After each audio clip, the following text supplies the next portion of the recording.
Hi guys! I bet you weren't expecting to see me so soon! Well, except Bethany and Leslie, you did because we talked about this. So, recently I read a book called Z for... I keep wanting to say Z for Zelda, but it's not. It's Z, a novel about Zelda Fitzgerald. It's a fictional novel by Teresa Ann Fuller. It's actually a fictional novel, but it's told from the perspective of Zelda. It seems like it's an autobiography almost. I wasn't reading for the Lady Spies at all or anything. I heard about the lore of the Fitzgerald couple, and so I wanted to read a book about her, and it looked intriguing, so I did. And Leslie said it sounded intriguing, so she wanted me to do a review of it, so I am. And then I'm going to tell you everything about the book, so I guess spoilers, but if you look up anything about the Fitzgeralds, you can see any of what I'm talking about anywhere on the internet, or in this book, or in a book. So it's not really a spoiler, I guess. The book starts out with Zelda, and she's 16, 17, in Montgomery, Alabama, her hometown. And she's kind of like a wild child, a little bit of a tomboy, a little bit of a party girl. She's got all these guys that she's courting at once. In comes Scott Fitzgerald, who is stationed in the military not too far away from where she lives. And they kind of start seeing each other. And then she continues to court these other guys, but he wants her for himself, so he says he wants to marry her. But, you know, it's in the South, and it's during that time period when, you know, women didn't marry guys unless they could take care of them kind of thing. She said in the book she may break a lot of rules, but she knew she wasn't going to break that one. So she wouldn't marry him until he at least established himself as in some kind of career, and for him that was writing, and she asked if there was any other way, any other thing he could do, and he's like, no, that's all I really know how to do, so I'm going to be a writer. So at one point she has doubts, and they break their engagement off, and he gets all destitute, and then he sits down and really gets to writing. He had a book already made, but he sits down and revises it, and it becomes This Side of Paradise, which was his break into the literary world. She and him decide to get back together, and she accepts his proposal, and then she rides a train out to New York with some friends, and she marries him in the St. Patrick Cathedral. Because of the success of his book, they end up staying in, like, the Plaza and all these fancy hotels. They don't really have, like, a home. They just live in these hotels. And everybody wants to be around him, and therefore Zelda, because that's his new wife. And they become, like, the celebrity couple, and they just, like, party all the time. They become well known for their antics. Like, they jump into a fountain and are swimming around with a bunch of people, and Zelda kind of catches Scott flirting with some girl. Another time, they're out seeing some kind of performance, and he starts taking his clothes off, and they're just always plastered. They're always drunk. There's always people around them, like, all the time. And this partying goes on for a while, and you kind of start seeing pretty early on how volatile their relationship is and how they drive each other crazy, and how much of a dick Scott Fitzgerald is as a husband. There's one instance in the beginning of the book where they're in Great Neck, New York. That's where they settled for a little bit. And her parents finally come up to visit. And her father's a judge, and he's very, like, conservative. And her mom is pretty conservative, too. I mean, she's a little bit more lax than her husband, but she's pretty conservative, you know. And they come up to visit for the first time, and they're not really approving of the lavish lifestyle that Zelda and Scott lead.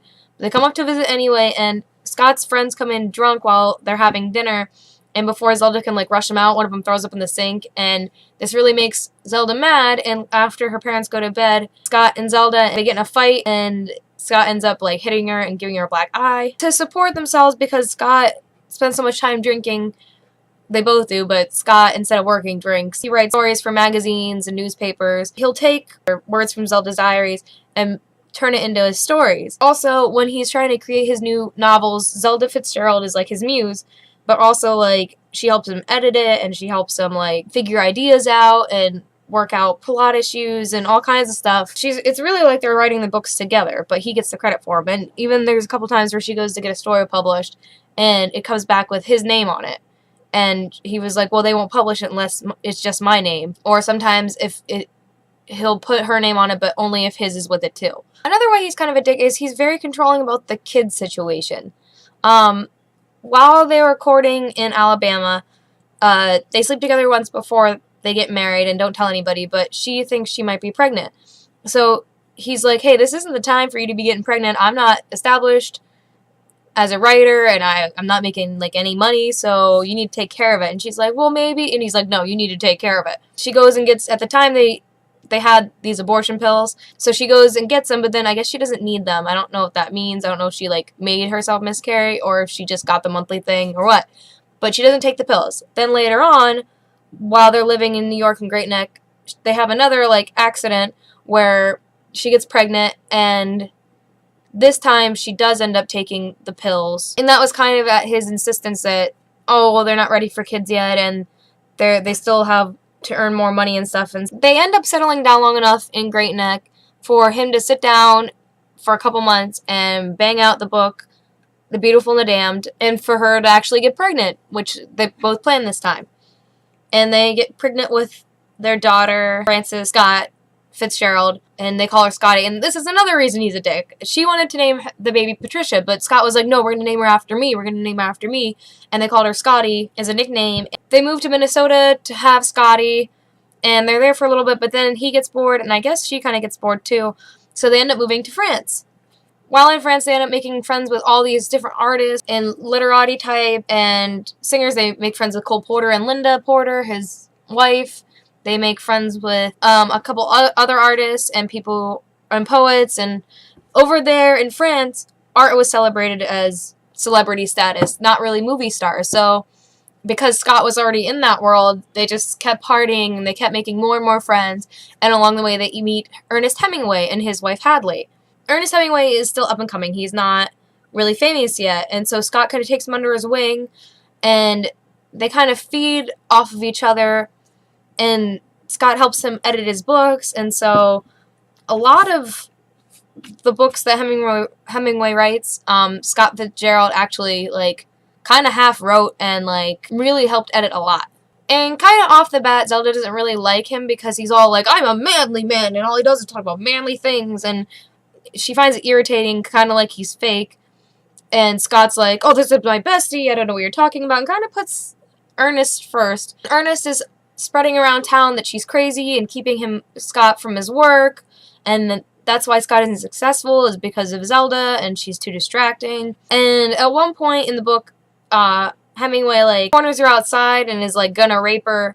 She's like, hey, you got nothing on Scott, and this really pisses Hemingway off, and they kind of weren't getting along to begin with, but now they're, like, really not getting along. And Hemingway and Scott are so close that people actually start insinuating that they're homosexuals, because in France, homosexuality was kind of out in the open. It wasn't a big deal. Even though, this is kind of a side note, Cole Porter, they didn't really talk about him being homosexual, and they kind of, like, made it seem like him and Linda were really happy until, like, way later, and he's like, yeah, you know, I do like the men in bed, and I don't really like women in bed. While in France, Scott finally does sit down and writes The Great Gatsby, but it's not very popular while he's alive. It doesn't become popular until after he's dead. And it doesn't have very good reviews, and it isn't really good sales, so that puts him even more into a drinking binge. And Zelda is more trying to get away from drinking because she ends up developing ulcerative colitis, and so her stomach's upset anytime she drinks alcohol, and she gets really sick. She's just enjoying talking to people who aren't as interested in partying and who are more interested in art and intellectual pursuits, and she really enjoys that. So she starts kind of branching away from Scott, and she starts painting and going to galleries a lot more. And around this time, she ends up falling in love with a pilot, and she's actually going to leave Scott and run away with him. She sits Scott down to tell him, and Scott gets all jealous and stuff and ends up convincing her to stay. She kind of ends up blowing the guy off, and then they kind of make it a weird joke out in public where he'll say, oh, did she ever tell you about this guy that she was in love with? Oh, yeah, he was so distraught over he ended up killing himself, even though that's not true. And she always is like, oh, yeah, I mean, I don't blame him, and, like, plays along. But there's actually a sore spot with them because he keeps throwing it in her face for years. And she's always jealous of him because he flirts with other women, and he's always jealous of her because of that one indiscretion. And this whole time she's dealing with the ulcerative colitis and trying to, like, establish herself as a writer and a painter. He's mad at her because he wants her to focus on being a wife, and he blames her for not being successful, and it's kind of Hemingway putting these ideas in his head. When she threatens to leave or says she wants out, he's like, oh, I'm sorry, take me back. And then she gets a cyst on her ovary, and they end up taking out one of her ovaries. And so they don't ever have kids again because it's hard for her to conceive, and he starts getting obsessed with the idea that he wants a boy. That kind of causes more of a rift in their relationship. Scott Fitzgerald drinking all the time, and then her not really interested in drinking anymore and hanging out with different people, and then him flirting and Hemingway. It's just, you can see them starting to like a big like valley, not even a rift, but a valley forming in between them.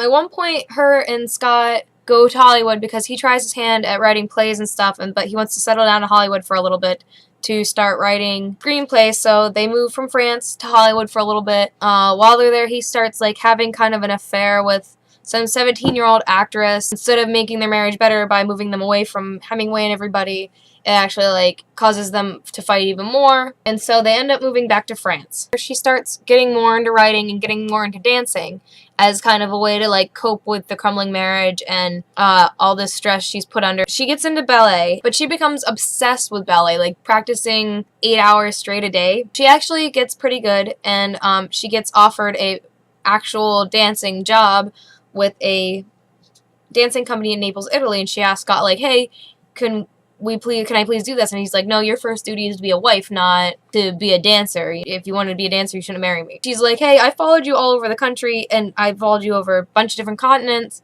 Why can't you just do this one thing for me? Like, let me do my one dream. And he's like, no. She ends up not choosing the company and turns it down, and instead, like, just keeps dancing pretty much for no reason at this point, but she's still obsessively dancing. And around this time, she starts having, like, a mental break. They end up putting her in a mental hospital, and while she's there, she starts writing more. They diagnose her with schizophrenia, and then they'll let her out after a little bit. They say that, well, her ambition is what's making her crazy, like, is what's giving her the schizophrenia. They don't want her dancing anymore, so she cuts out dancing. So she starts, like, painting hardcore and writing hardcore, and they don't want her to do that either because they're like, well, because she ends up going back into the hospital again. They're like, your ambition's what's making you crazy. So to kind of get her better or whatever, they move to Baltimore, which is closer to both their families, kind of. Her and Scott kind of keep getting even more distant as she keeps going into these hospitals, and he still hasn't really written anything, and they keep going into debt, and like throughout their whole marriage they're having financial troubles, but Scott kind of runs it.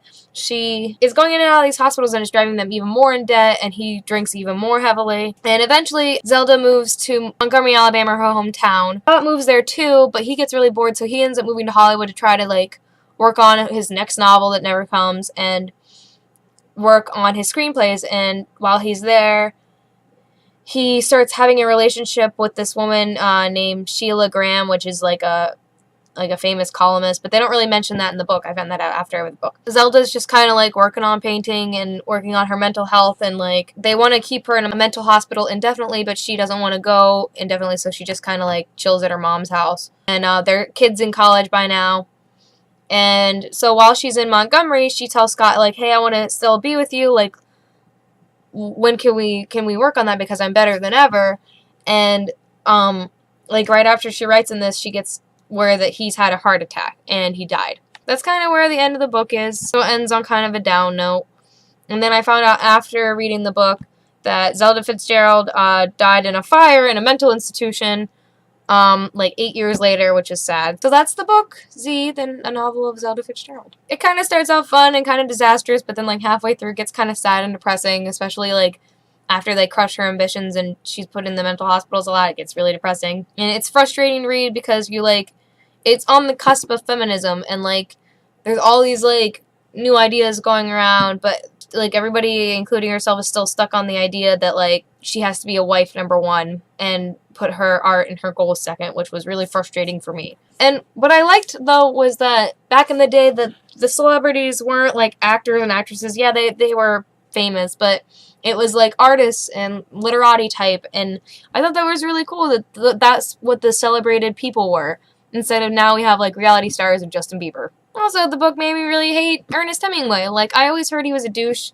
and he had like 3 wives, but like during the book at one point, he has his wife, and then he starts having an affair, mistress in France, and it puts the idea in Scott Fitzgerald's head that like, hey, that's okay. That like, there's even parts in the book where they're at parties, and somebody will come over and be like, hey, Scott's really drunk. He's asking guys if they think it's a sin to keep another wife on the side and stuff. So I kind of blame Hemingway for putting the idea in Scott's head to like start having these affairs on the side.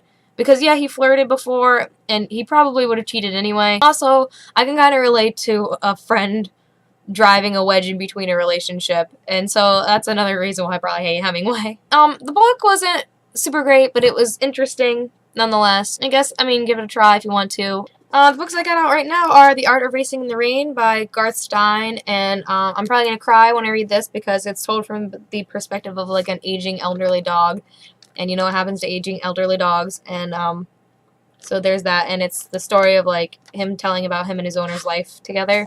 Then I have The Paris Wife by Paula McLean, which is told from the perspective of Ernest Hemingway's first wife, Hadley. But I don't know if I'm going to read it right now because I'm still really mad at Ernest Hemingway after reading Z. And then I have The Lucky One by Nicholas Sparks because I saw the preview for the movie like a year or two ago whenever it came out, and I thought it looked good. So I'm going to read that. I also love The Notebook and The Wedding, so I'm hoping it's as good as those. I've heard it's really good if you like these kind of things. So that was my review. Sorry if it was really, really talky, and I love you guys. Bye. Get down! Hi, guys! Yeah? The perspective of Zelda.